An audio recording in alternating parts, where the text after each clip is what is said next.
আসসালামু আলাইকুম, কেমন আছেন সবাই? তো আজকে আমার আরও একটি নতুন ব্লগে আপনাদের সবাইকে স্বাগতম।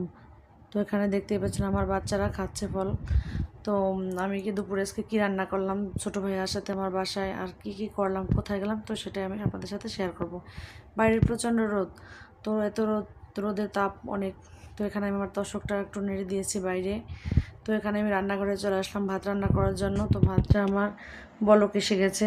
তো এদিকে আমি পটল ভাজি করে নিয়েছি, আর যেহেতু ভাই আসবে তো এখানে মুরগির গোশত একটু রান্না করতে হয়। তো আমি গোশতটা সব লবণ হলুদ মশলা মাখিয়ে আমি গোশতটা বসিয়ে দিলাম চুলোতে। তো এখানে আমি ভালো করে কষিয়ে গোশতটাকে আমি ঝোলের পানি দিয়ে দেব। তো দেখেন আমার ঝোলটার পানিটা দেওয়া হয়ে গেছে। তো এদিকে আমার ছোটো মেয়েটা গুণবতী কাজ করতেছে, তো ওর নাকি কাজ করতে ভালো লাগে খুব। এদিকে অনেক রোদ, তো বাইরে ছেলেটাকে পাচ্ছি না, তো খুঁজতে খুঁজতে চলে আসলাম ননদের বাসায়, যেহেতু ননদের বাসা কাছে। তো এসে দেখি এখানে ও আছে, ওর জুতো দেখে বুঝছি যে ও এখানেই আছে।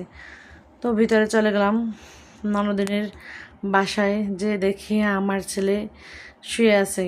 তো আসবে না, বলছে ওখানে থাকবে। তো আমরা খাওয়া দাওয়া শেষে আমরা একটু বেরোলাম পার্কের উদ্দেশ্যে। তো দেখেন আমরা রেডি হয়ে, আমি, আমার ননদ, আমার 3 ছেলে মেয়ে, আমরা বেরিয়ে গেলাম রিক্সা নিয়ে।